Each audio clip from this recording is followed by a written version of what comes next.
नमस्कार मित्रों, मैं हिमांशु वर्मा आप सभी का फिर से स्वागत करता हूं अपने YouTube चैनल पॉलिटेक्निक क्लासेस में। मित्रों, मैं आपको जनरल इंजीनियरिंग पढ़ा रहा हूं। जनरल इंजीनियरिंग में मैंने पहला लेक्चर आपको अपलोड कर दिया था। मुझे आशा है आपने वह लेक्चर बहुत अच्छी तरीके से देखा होगा।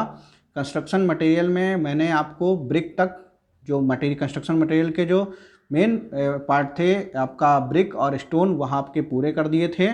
आज मैं आपको उसी मेन पार्ट्स में कुछ अन्य पार्ट जो रह गए हैं उसको पढ़ाने की शुरुआत करने जा रहा हूं। आज मैं एक मेन पार्ट पढ़ाने जा रहा हूं। उसका जो मटेरियल है, मेन मटेरियल है, वह है आपका लाइम।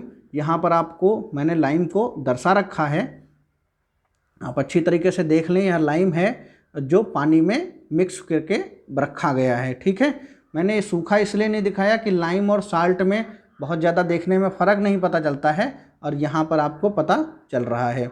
ठीक है, तो पुराने टाइम में जब हमें दो ब्रिक को जोड़ना होता था तो हम लाइम का यूज करते थे। लाइम के साथ में हम इसमें सुर्खी का यूज करते थे।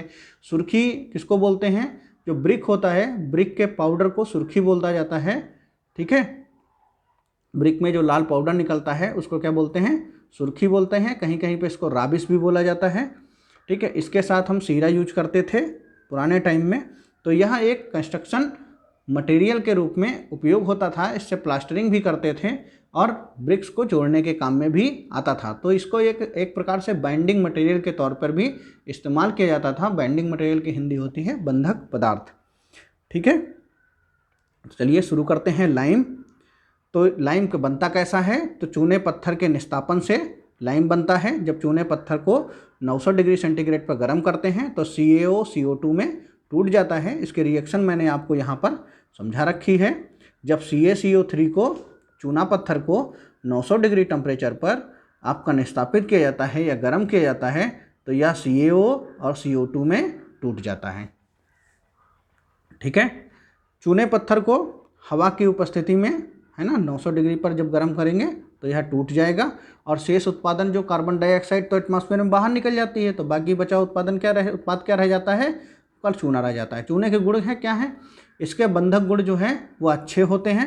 पहले हम गारा से जोड़ते थे, गारे के बाद में हम चूने पे आए। गारे के बंधक गुण अच्छे नहीं होते।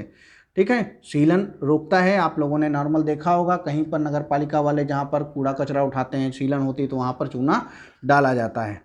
ठीक है, जल्दी कठोर हो जाता है। साथ समय के साथ इसकी सामर्थ्य बढ़ जाती है। सूखने के साथ कम सिकुड़ता है। ठीक है, चूने का उपयोग, चूने से क्या करते हैं? कंक्रीटिंग करते हैं। चूने से आपका प्लास्टरिंग भी करते हैं।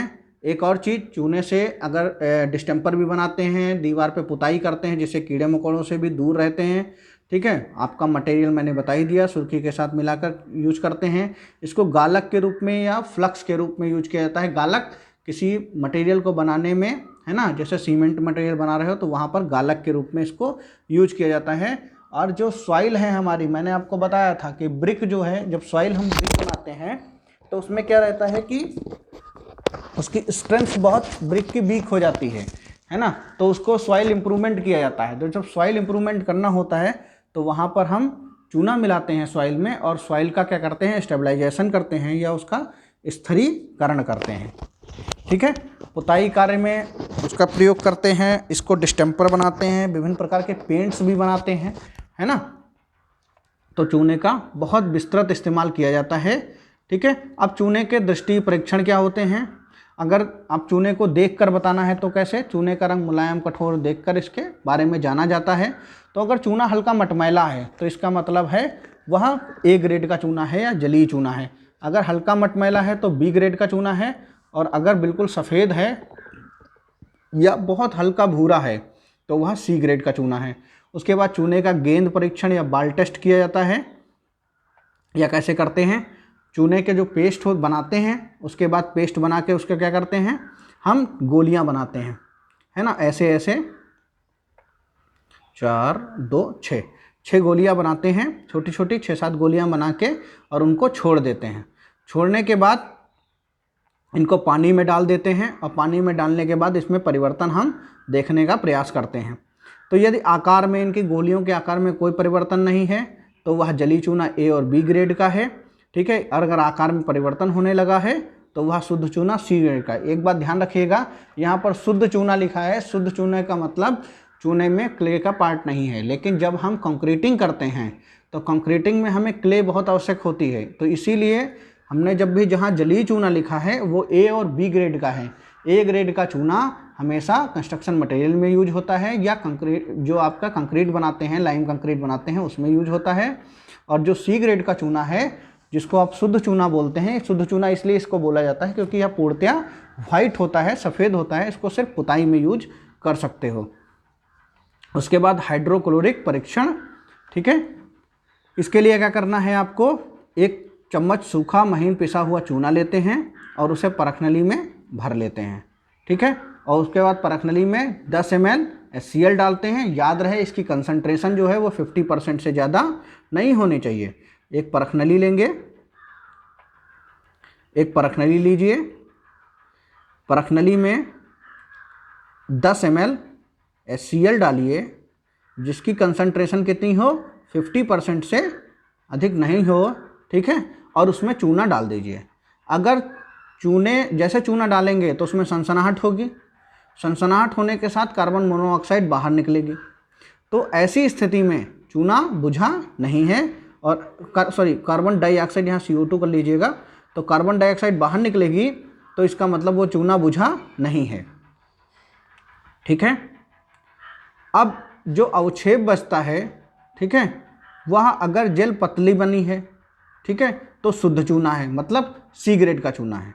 अगर बहुत गाढ़ा बन गया है, मिट्टी है उसमें, क्योंकि अगर मृतिक, देखिए होता क्या है, जो आपकी परखनली है इसमें जब आप चूना डालते हैं अगर क्ले का पार्ट है तो सबसे पहले तो जैसे आप HCl डालेंगे और चूना डालेंगे, रिएक्ट होगा, रिएक्ट होकर इसमें से गैस निकलेगी, गैस निकलेगी तो इसका मतलब चूना बुझा हुआ नहीं। वो बुझा हुआ होता तो कोई रिएक्ट ही नहीं करता, गैस निकलती ही नहीं।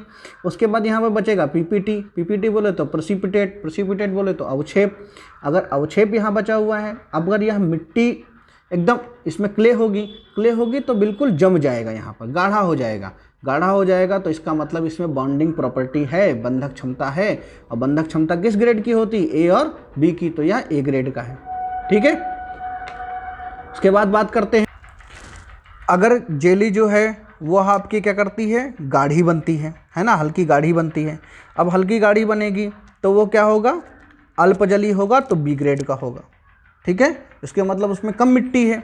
और अगर बिल्कुल नहीं हो, बिल्कुल पतली बने, तो मैंने पहले बता दिया, या सी ग्रेड का चूना होगा या शुद्ध चूना होगा, ठीक है, ठीक है। यदि अंतर 10% है तो निस्तापन उत्तम है ना। यदि ज़्यादा डिफरेंस नहीं है तो इसका मतलब जो कैल्सिनेशन हुआ है वह स्टैंडर्ड क्वालिटी का है या उत्तम है, सर्वश्रेष्ठ है, ठीक है। अब बात करते हैं, आगे बढ़ते हैं, अशुद्धता का परीक्षण, इम्प्योरिटी टेस्ट कैसे करते हैं चूने का। तो ताज़े शुद्ध चूने को लेकर निश्चित अनुपात में मिलाकर अच्छी तरह हिलाते हैं। 2 घंटे पर बैठने के बाद उस जो अब HCl का जो घोल है वो दूधिया, वह 250 माइक्रोन की छलनी से छानते हैं, ठीक है। धूप में सुखाकर छानते हैं और छानकर आपको सुखा लेते हैं। अगर यहाँ अंतर 10 से 20% है तो निस्तापन संतोषजनक है, अगर 20% से अधिक है तो निस्तापन क्या है आपका, बेकार है, ठीक है। देखिए आपको यह समझ में नहीं आया होगा, मैं आपको फिर से बता देता हूँ क्या करना है। आपको सबसे पहले एक वेट लेना है और उस वेट मशीन से, वेइंग मशीन से आपको एक चूने को नाप लेना है, मेजर कर लेना है, ठीक। मेजर करने के बाद भाई हमने मेजर करके चूना यहाँ पर निकाल लिया। अब चूना निकाल के लाए और उसके बाद क्या किया हमने, ज़रूरत के अनुसार घोल के ऊपर, ठीक है, दूधिया पानी को 250 माइक्रोन की छलनी से छान लिया। उसके बाद 8 घंटे धूप में सुखा लिया, है ना। पहले हम क्या करेंगे, चूने को जो मेजर किया है उसको आप पूरी तरीके से घोल लेंगे और घोलने के बाद उसको सुखा लेंगे और सुखाने के बाद फिर उसका हम छानेंगे। अब 8 घंटे पहले धूप में सुखाएंगे, फिर छानेंगे। छानने के बाद देखेंगे यह डिफरेंस जो है मेन से वो 10 से 20% है तो निस्तापन संतोषजनक है, और यदि अंतर 20% से अधिक है तो निस्तापन क्या है आपका, बेकार है, ठीक है। अब बात करते हैं वर्केबिलिटी टेस्ट की।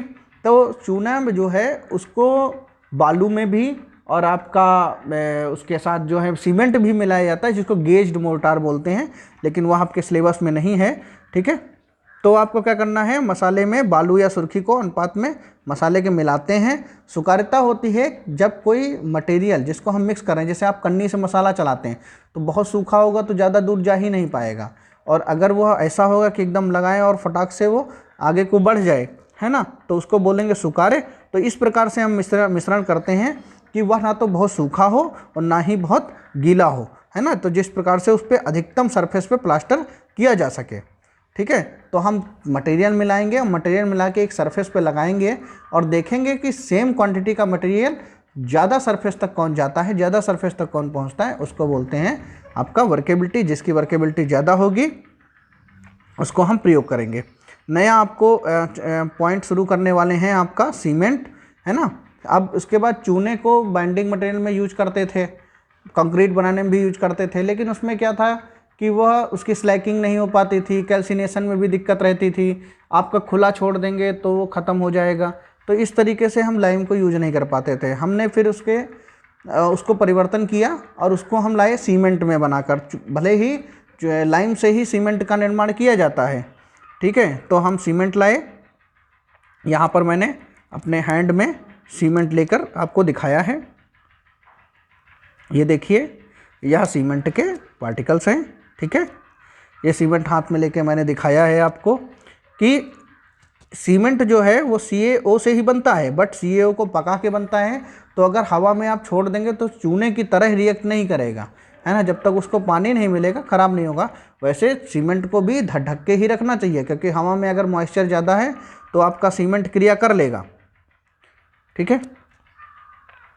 उसके बाद सीमेंट एक उत्तम श्रेणी का बंधक पदार्थ है जो कंक्रीट बनाने के काम में आता है, ठीक है। कंक्रीट, अब एक बात और है, कंक्रीट में क्या क्या चीज़ें होती हैं आपने देखा होगा, नाम पढ़ा होगा कंक्रीट, जो आपने घरों में कंस्ट्रक्शन में देखा होगा।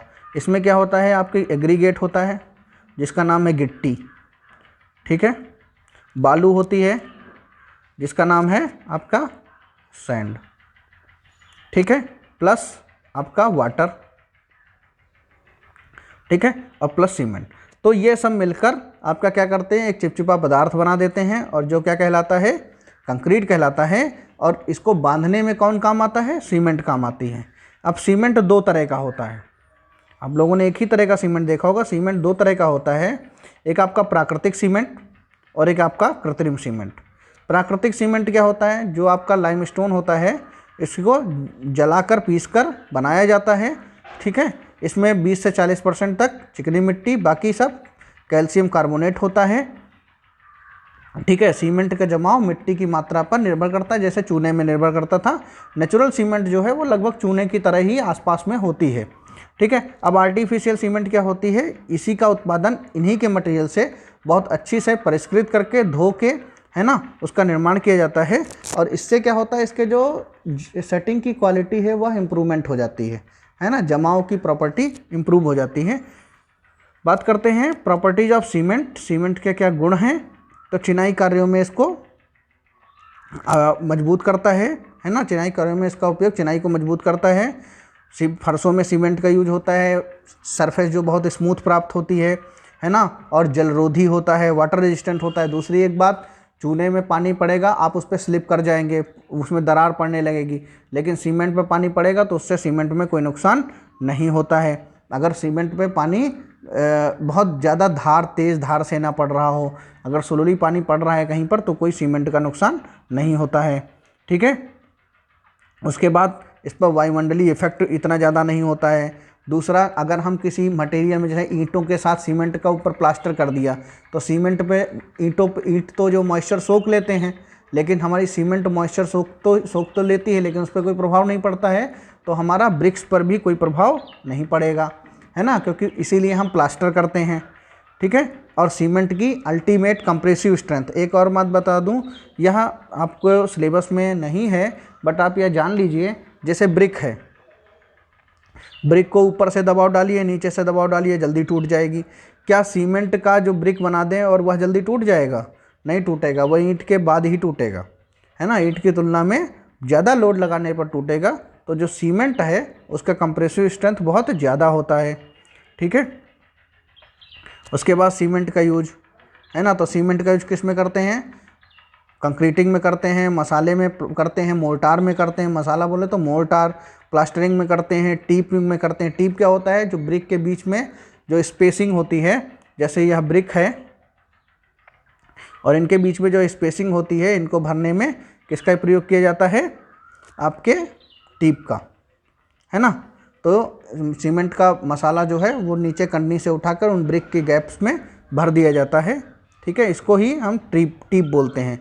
जलीय संरचनाओं में, बांध में, नहर में, जलप्रपात में, फर्श में, सीढ़ियों में, कारखानों में, आप जहाँ जितनी भी जगह देखेंगे सीमेंट का ही प्रयोग किया जाता है, ठीक है। अब बात करते हैं सीमेंट के भौतिक परीक्षण, ठीक है। तो सीमेंट कैसा रंग होना चाहिए? सीमेंट हल्का भूरा रंग का होना चाहिए या ग्रेइश रंग का होना चाहिए। अगर सीमेंट कालापन लिए है ना, कालापन लिए है, इसका मतलब सीमेंट में कुछ ऐसे इंग्रेडिएंट हैं, ठीक है, जो अधिक टेम्परेचर पर जल गए हैं। जैसे सीमेंट में घास होगी, है ना, तो जब उसको सीमेंट बनाते हैं प्रोसेस में, तो उसमें टेम्परेचर बहुत ज़्यादा रखते हैं। तो घास अगर जल जाएगी तो फिर वो राख बन जाएगी। राख का रंग कैसा होता है? काला। तो सीमेंट का रंग भी काला हो जाएगा। तो इसका मतलब सीमेंट में अन्य पदार्थ पहले से मिला हुआ है। तो सीमेंट का रंग काला नहीं होना चाहिए, हल्का भूरा होना चाहिए। सीमेंट के बोरे में आप हाथ डालो तो ठंडा अनुभव होना चाहिए, ठीक है। सीमेंट को पानी में जब डालो तो ज़ोर से नीचे चला जाना चाहिए, तैरना नहीं चाहिए। सीमेंट में रोड़ी नहीं होनी चाहिए। अगर थोड़ी सी रोड़ी है भी तो अगर हल्का सा अंगूठा लगे तो रोड़ी टूट जानी चाहिए। और सीमेंट गीला नहीं होना चाहिए, ठीक है, मॉइस्चरस नहीं होना चाहिए या गीला नहीं होना चाहिए। तो इस तरीके से आपके 2 पॉइंट इस टाइम लाइम और आपका सीमेंट यहाँ पर मैंने ख़त्म कर दिया है। अगले लेक्चर में मैं पहला चैप्टर पूरी तरीके से ख़त्म कर दूंगा, क्योंकि पहला चैप्टर बहुत बड़ा था, ठीक है। और इस चैप्टर यह इम्पॉर्टेंट भी है, इससे एग्ज़ाम में अच्छा खासा पूछा जाता है, क्वेश्चंस पूछे जाते हैं। तो इसलिए आप सब इन सभी लेक्चर्स को अच्छे से देखिएगा। आप इन लेक्चर्स को पूरी अच्छी तरीके से देख लीजिए, तभी मैं आपका अगला लेक्चर कुछ दिनों के बाद आपका डालूँगा, ठीक है। सिविल इंजीनियरिंग का जो पार्ट है उसको मैं बहुत जल्दी ख़त्म कर दूँगा, ठीक है, जिससे हमारा सिविल इंजीनियरिंग का पार्ट ख़त्म हो जाएगा। बाद में मैं अपने सिविल के सब्जेक्ट पढ़ाने पर ध्यान दूँगा, ठीक है। आप लोग जो भी दिक्कत हो, जो भी समस्या हो, इसको आप लगातार पूछते रहिए, कमेंट करते रहिए, ठीक है। आपकी सारी समस्याएं हल की जाएंगी। जो भी आपकी समस्याएं हैं आप टेलीग्राम ग्रुप पे आप उसको लिखिए। एक और चीज़ है, आप लोग क्या करते हैं, वीडियो पूरा नहीं देखते हैं। जैसे कि हम लोग डेली एनालिसिस करते रहते हैं अपने फ्रेंड्स के साथ में, अपने आपके टीचरों के साथ में, तो हमें लगता है आप लोग वीडियो जो है स्क्रॉल कर देते हैं, ठीक है। तो आप कोशिश कीजिए कि आपको 1-2 लेक्चर पढ़ने हैं जो यूट्यूब पे पढ़े हुए हैं, बाकी तो आप जो है और किसी और प्लेटफॉर्म से पढ़ रहे हैं। तो जो अच्छी तरीके से पढ़ना चाहते हैं वह पूरा वीडियो देखें, नोट्स बनाएं। मैं जो PDF दे रहा हूँ उसके बाद भी आप नोट्स बनाएं, लिखने की तैयारी करें। और ये कब कृताई भ्रम में ना रहें कि आपके सेमेस्टर एग्ज़ाम नहीं होंगे। सेमेस्टर एग्ज़ाम ज़रूर होंगे और आप उनको बहुत अच्छी तरीके से अभी से तैयार करके चलिए, क्योंकि बाद में पता नहीं टाइम मिलेगा या नहीं मिल पाएगा संस्था में पढ़ने का, ठीक है। तो आप कहीं भी हों, किसी भी जगह हों, थोड़ा बहुत इंतज़ाम कीजिए अपने मोबाइल से, अपने लैपटॉप से, है ना, आप पढ़ने की कोशिश कीजिए, ठीक है। Thank you so much, thanks for watching.